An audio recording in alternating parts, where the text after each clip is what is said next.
आप लोगों के स्मरण में होगा कि श्राद्ध पक्ष के अंदर चुटकी भर आटा दरवाजे की दोनों चौखट पर डाला जाता है। किसी किसी के यहाँ दरवाजे पर आटे से रंगोली बनाई जाती है। कहीं देखिए आप लोगों ने कि नहीं देखी? स्मरण में होगा किसी के, दरवाजे पर आटा डाला जाता है। वो देव पितर के भाव से डाला जाता है। जिस बेटे बेटी का मंगल विवाह नहीं हो रहा हो, शुभ कार्य की सूचना नहीं आ रही हो, बहुत दिनों से एक फाइल कहीं लगी हुई है, अटकी हुई है, नहीं काम हो रहा, हम उनसे कहेंगे ये जो 16 दिन श्राद्ध के हैं, जितने दिन निकल गए, जितने दिन बचे हैं उन दिन में आपके दरवाजे के बाहर एक चुटकी घर से आटा लाकर चौखट के इस ओर चौखट के उस ओर दोनों जगह चुटकी भर आटे को डालना प्रारंभ करो। 16 दिन श्राद्ध के पूर्ण हो। जब अमावस्या आए, किसी जलाशय, सरोवर, तालाब, बावड़ी, कुआं, उसके पास में घी का दिया लगाकर आना, बाबा से प्रार्थना कर कर आना। केवल 22 से 24 दिन निकलते हैं और घर में कोई शुभ कार्य की सूचना आना प्रारंभ हो जाती है। वो देव पितर का, वो कार्य देव पितर का। वो देव पितर किस तरह से करेगा? बेटे की शादी, बेटी की शादी, हम कहें किसी के 42 साल भी अगर उम्र हो गई है, 40 साल, 42 साल, 35 साल, 38 साल, शादी नहीं हो रही, तो कर कर देखना। एक बार बाबा से प्रार्थना कर कर देखना। देव पितर का कार्य क्या है? घर में शुभ कार्य को करवाना, घर में अच्छी चीजें लाना, गर्भ में जो बच्चा है उस बच्चे को शरीर पूरा देना, ये देव पितर का कार्य है। पितृदेव और देव पितर में बहुत अंतर है हमारा, बहुत अंतर। एक चुटकी आटा, अब तो थोड़ा सा रंगोली का काम ज़्यादा हो गया, नहीं तो हमने पहले भी कथाओं में कहा है कि 3 जगह पर आटे की रंगोली काम करती है, जिसका फल 1000 गुना होता है। 3 जगह पर आटे की रंगोली काम करती है।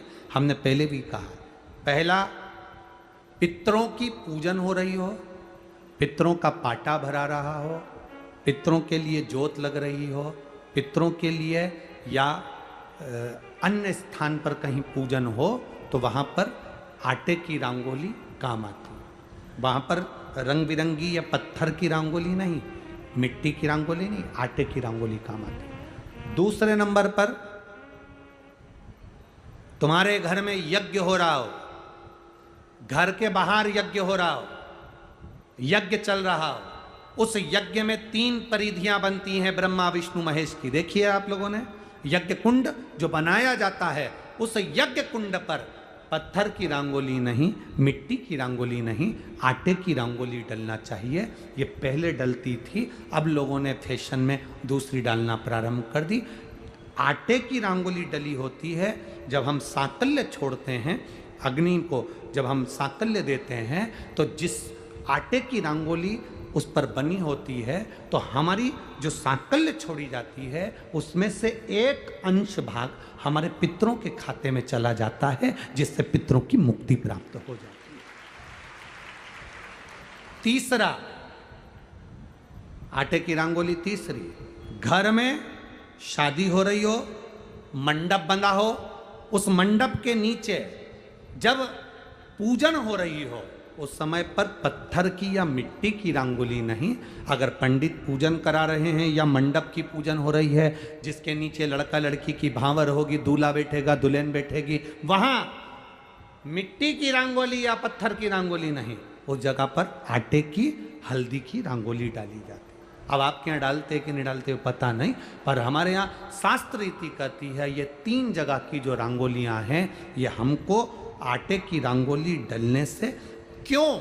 शादी के मंडप में पत्थर की रंगोली या मिट्टी की रंगोली क्यों नहीं डाली जाती? शादी के मंडप में, यहाँ दूल्हा दुल्हन की शादी होती है, वहाँ पंडित जी भी आटे की रंगोली डाल देते हैं, घर की बहन बेटियां आटे की रंगोली डाल देती है। उसका कारण क्या होता है?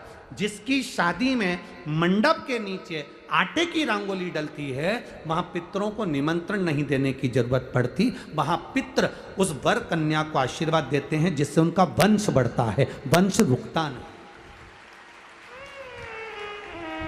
और ये निश्चित है, जिसकी शादी में, जिसके विवाह में आटे की रंगोली डलकर भांवर हुई होगी, उसके घर में संतान सुख रुक नहीं सकता, उसके यहाँ संतान का सुख होता ही है। जिसके यहाँ आजकल ये पत्थर रंगोली डाल देते हैं, डाल दिया और कह दिया बस, क्योंकि आजकल फैशन में तो दुनिया जी रही है, तो आटे की रंगोली कौन डाले, तो वो फैशन में चल गया। तो संतान की प्राप्ति में भी थोड़ा सा, अब तुम देखो पहले का समय आज का समय कितना अंतर है महाराज।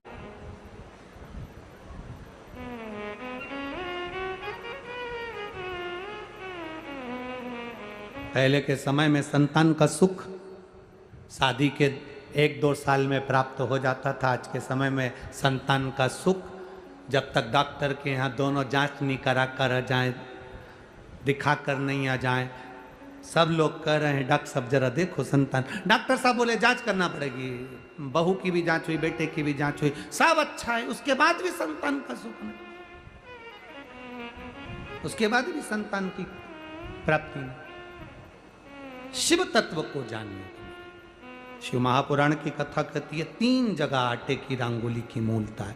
बोलेंगे आप लोग, पहला स्थान दरवाजे की चौखट, दूसरा स्थान बोलते जाओ जल्दी यज्ञ कुंड, तीसरा स्थान शादी का मंडप, जहां पर भले चुटकी भर आटे की रंगोली बने पर वो जरूरी है। 3 स्थान आटे की रंगोली के मूल। ये उसी तरह है जैसे तुम्हारे दरवाजे पर तुम मोती की बंदरवाल लगा लो, चमकदार बंदरवाल लगा लो, हाथ से बनी हुई बंदरवाल लगा लो, पर जब तक तुम आम के पत्ते की बंदरवाल नहीं लगाते तब तक घर में लक्ष्मी का प्रवेश नहीं होता है।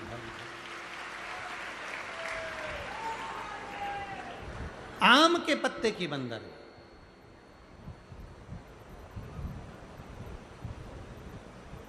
कहा गुरुजी आम के पत्ते की क्यों? तो शास्त्र कहता है, शिव महापुराण में उमाखंड कह रहा है, कामदेव आम के पल्लव में छुपकर बाण मार रहे थे। कहां छुपे थे? आम के पल्लव में, आम के पत्तों में छुपकर कामदेव बाण चला रहे। भगवान शंकर का जब तीसरा नेत्र खुला, कामदेव आम के वृक्ष पर भस्म हो गए, आम का वृक्ष जलने लगा, आम के पत्तों में अग्नि प्रकट होने लगी। तब वरुण देव आए और वरुण देव ने आकर हाथ जोड़कर निवेदन करा, बाबा बाबा। भोलेनाथ जी बोले क्या बात है वरुण? वरुण जी कहते हैं इस आम के वृक्ष ने तो कुछ नहीं बिगाड़ा, फिर ये क्यों जल रहा? आप कृपा करिए, दया करिए। शंकर भगवान ने वर प्रदान कर दिया, तूने मेरी दृष्टि का तेज ग्रहण करा है, मैं तुझे वर देता हूं। जिसके दरवाजे पर आम के पल्लव की बंदरवाल बंधती है, उसके घर में मेरी दृष्टि सदा पड़ी रहती है, वहां रोग व्याधि दुख नहीं आता। अब तो आम के पत्ते गायब हो गए और आम के पत्ते की जगह प्लास्टिक के आम के पत्ते बनकर आ गए, और लोगों ने उसी प्लास्टिक के आम के पत्ते की बंदरवाल बांध दी। महाराज, आम के पल्लव पर शंकर की दृष्टि पड़ी क्योंकि कामदेव जलकर भस्म हुआ था उसी आम के पल्लव पर बैठकर। आम के पल्लव पर